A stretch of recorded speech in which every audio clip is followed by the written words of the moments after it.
My name is James Snapp Jr., and today I am reviewing the second episode of the television series Bible Secrets Revealed, which was recently broadcast on the History Channel. This episode was called The Promised Land. The theological spectrum of this episode's contributors was broader than it was in the first episode. The main contributor was still the agnostic Dr. Robert Cargill, but we also heard from evangelical scholars such as Dr. James Hoffmeyer and Dr. Gary Burge.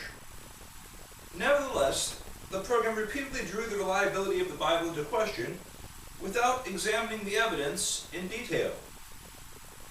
In the first half of the program, the narrator's questions focused mainly on three events: the conquest of Canaan, Abraham's almost sacrifice of Isaac, and the Exodus. Now let's take these subjects one by one. When Dr. Reza Aslan described God's instructions about the conquest, he added some details that do not exist. Dr. Aslan said that God commanded the Israelites to slaughter every last inhabitant of the land, every man, woman, and child, every ox, every goat, every farm, every blade of grass. Well, in Deuteronomy, 7 specific nations are named as the targets of destruction in the conquest. God does not order the Hebrews to destroy everything, everywhere, down to every blade of grass. We're talking about land that the Hebrews intended to occupy. The previous chapter of Deuteronomy states that the Hebrews will find houses filled with all kinds of good things that you did not provide, wells you did not dig, and vineyards and olive groves you did not plant. This gives a picture that is far from Dr. Aslan's imaginary destroy all grass scenario. Dr. Aslan also left out some details that are in the Bible. He did not mention that Genesis 15:16 indicates why God waited a long time before arranging for the destruction of the Canaanite nations. At the time of Abraham, the Amorites were not yet sufficiently rotten. The idea here is that the conquest was the means by which God carried out his judgment upon these nations after they become thoroughly sinful and deviant. The Hebrews did not undertake the conquest simply to gain territory. They were acting as agents of God's judgment. Now, sometimes during the conquest, the Israelites did completely destroy certain targets. But the destroy-it-all tactic was not routine. It was applied to the first target in multiple stages of the conquest. Somewhat in the way that farmers in ancient Israel would offer the first fruits of their harvest to God, the soldiers took special vows to offer the first target of each campaign. So at Jericho, everything was supposed to be destroyed, with the exception of Rahab and her household. But at Ai, the next target, the Hebrews were allowed to plunder the city and carry off its livestock.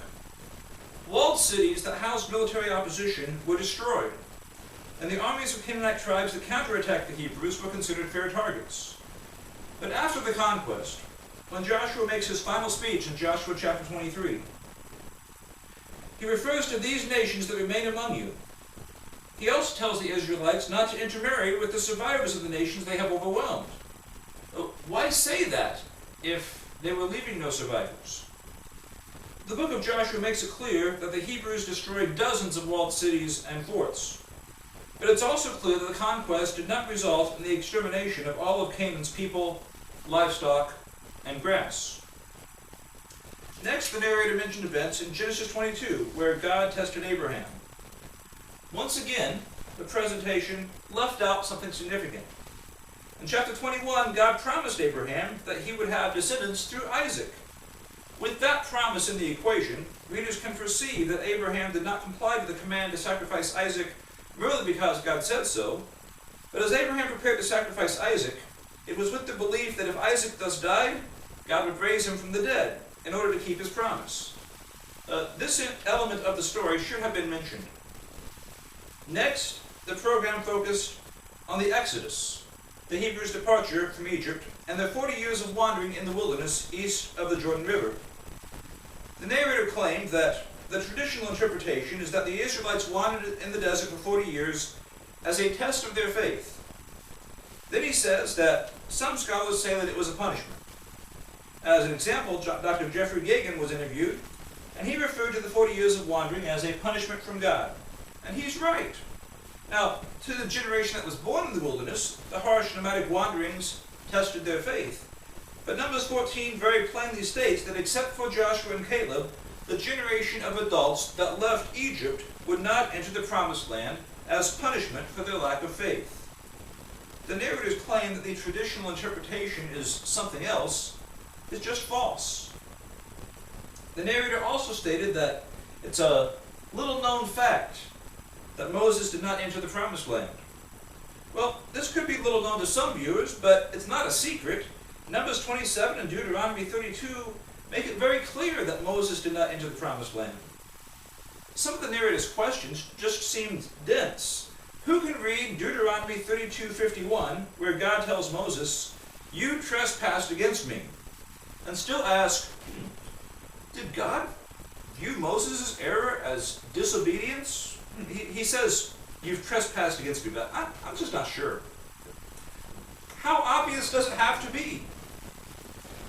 The narrator asked, what other secrets about the Exodus from Egypt might we find hidden in the pages of the Holy Bible? And asked if an even greater secret may reveal that the Exodus never happened at all. That's like asking, is it true that President Truman fired General MacArthur? What other hidden secrets might we find in American history books? Could we also discover that Harry Truman was an alien?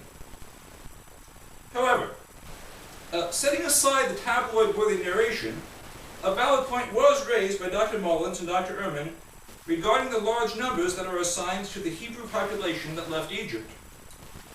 Dr. Mullins estimated that the text implies a total population of around 2 million people.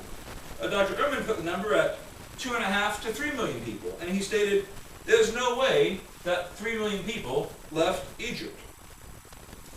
Numbers that are improbably large occur not only in the books of Exodus and Numbers, but also in the census numbers in 2 Samuel and 1 Chronicles, and in some passages in the book of Joshua and Judges, and some other passages. The late scholar John Wyndham summarized a solution to this difficulty in his article, The Large Numbers of the Old Testament, which can be found in Erdman's Concise Bible Handbook. The basic idea is that the original text listed quantities of chieftains and then listed quantities of ordinary troops. And because the Hebrew word for chieftains and the Hebrew word for thousands were very similar, copyists mistakenly combined the chieftains and the thousands as if they both referred to thousands. So in the first census, in Numbers 123, the number of men in the tribe of Simeon who were eligible to serve in the military is given in the extant Hebrew text as 59,300. But the meaning of the original text may have been that there were 57 chieftains and 2,300 men, or there may have been 52 chieftains and 7,300 men.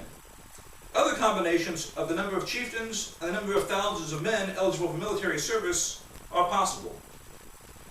Here is one hypothetical reconstruction of the numbers of the first census in the book of Numbers.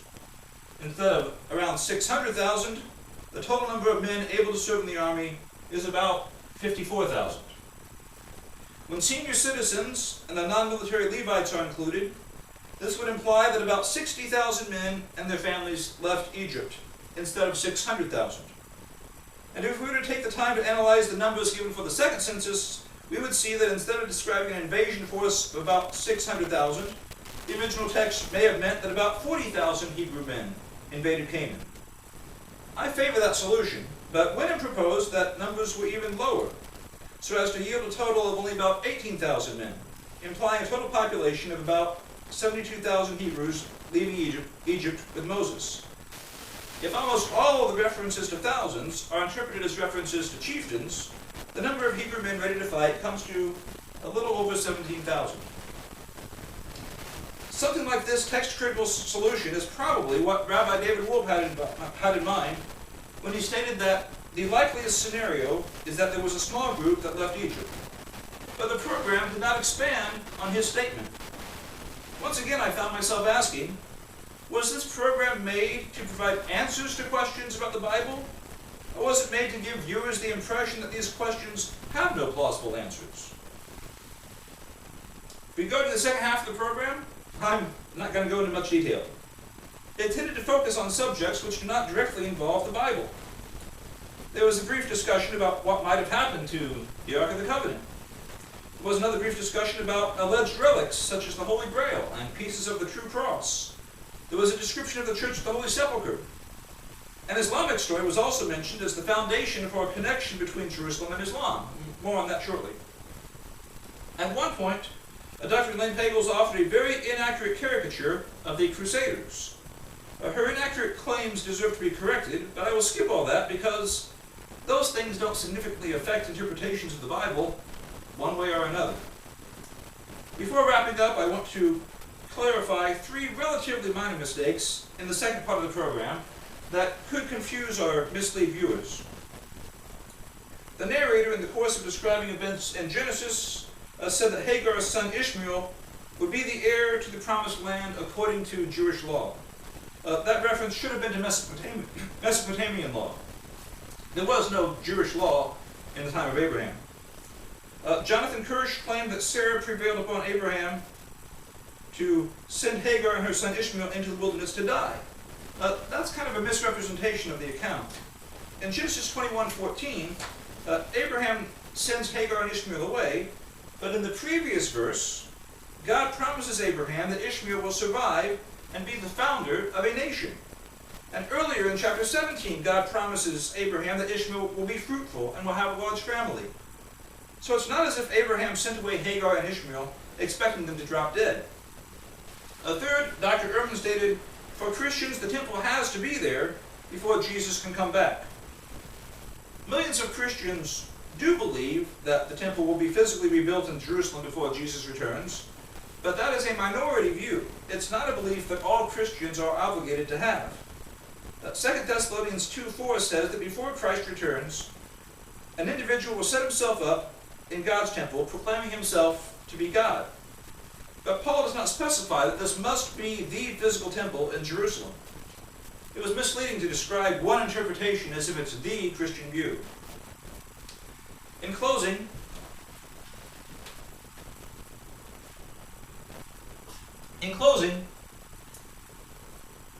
I wish to point out 2 problematic aspects of this program.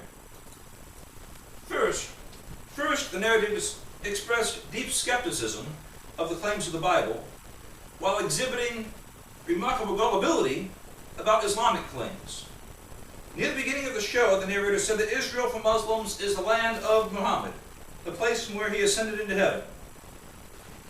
This is a reference to the story of the night journey of Muhammad, in which Muhammad is supposed to have made a round trip from the city of Mecca in Arabia to the city of Jerusalem and back in one night, about 750 miles each way, on a flying creature called Al-Buraq, which Dr. Cargill described as a winged horse.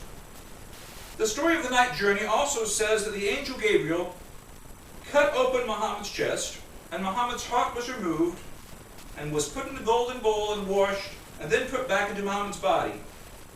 And in the story, after Muhammad visits Jerusalem, he also travels to heaven, to several levels of heaven. And he bargains with Allah so that Muslims would only be required to pray 5 times each day instead of 50 times. Dr. Cargill raised a question about whether or not the Exodus actually historically happened.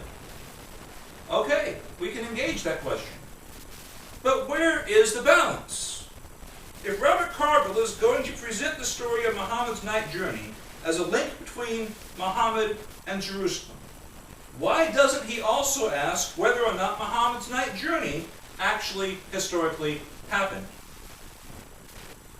Second, I think that near the end of this episode, its real purpose seemed to become more and more obvious. Not to explain or test Bible passages that are obscure or puzzling, but to raise doubts about the biblical basis for a Jewish presence in the land of Israel. The narrator asked, is it possible that God's promise to Abraham of a homeland for the Israelites was not meant to be an actual geographical location? The answer the Bible gives, and the answer that the narrator repeatedly completely ignored, is a definite no. The Bible very specifically describes the Promised Land as a geographical location, over and over and over again. The narrator's concluding remarks indicate that this episode of Bible Secrets Revealed was designed to undermine what the Bible says, not only in passages where valid questions can be raised about the preservation of the text or its meaning, but even in passages where the Bible is extremely clear. Thank you for watching. The television program Bible Secrets Revealed, The Promised Land, was broadcast on History Channel, copyright 2013, A&E Televisions Networks, LLC, all rights reserved, and was produced by Prometheus Entertainment. Its contents was cited here as part of a review.